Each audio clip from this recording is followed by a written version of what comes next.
Praise the lord. ప్రభు అయిన యేసుక్రీస్తు వారు ఈరోజు మనకు అందిస్తున్నటువంటి వాగ్దానం హెబ్రీయులకు రాసిన లేఖ 10వ అధ్యాయం 35వ వచనం.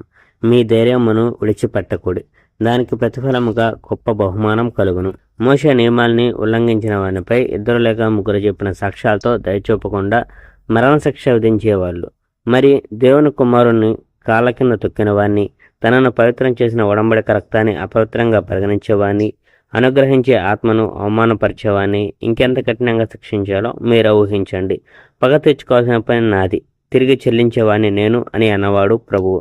తన ప్రజలపై తీర్పు చెప్తాడు అని అన్నవాడు ఎవరో మనకు తెలుసు. సజీవంగా ఉన్న దేవుని చేతుల్లో పాపాత్మలు చిక్కుకోవడం అనేది భయానకమైన విషయము. మీరు వెలిగింపబడిన రోజుల్ని జ్ఞాపకం తెచ్చుకోండి. ఆ రోజుల్లో మీరు ఎన్నో కష్టాలు అనుభవించారు, అయినా మీరు వాటిని సహించారు. కొన్నిసార్లు మీరు అవమానాన్ని, హింసను బహిరంగంగా అనుభవించారు. మరికొన్నిసార్లు అవమానాన్ని, హింసను అనుభవించే వాళ్ళ పక్కన నిల్చున్నారు. అంతేకాక చెరసాలలో ఉన్న వాళ్ళ పట్ల మీరు సానుభూతి చూపించారు. పైగా మీ ఆశని దోచుకుంటుంటే ఆనందంగా అంగీకరించారు.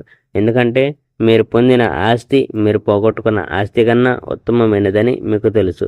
అది శాశ్వతమైనదని కూడా మీకు తెలుసు. అందువల్ల మీ విశ్వాసాన్ని వదులుకోకండి. దానికి మంచి ప్రతిఫలం లభిస్తుంది. మీరు పట్టుదలతో ఉండాలి.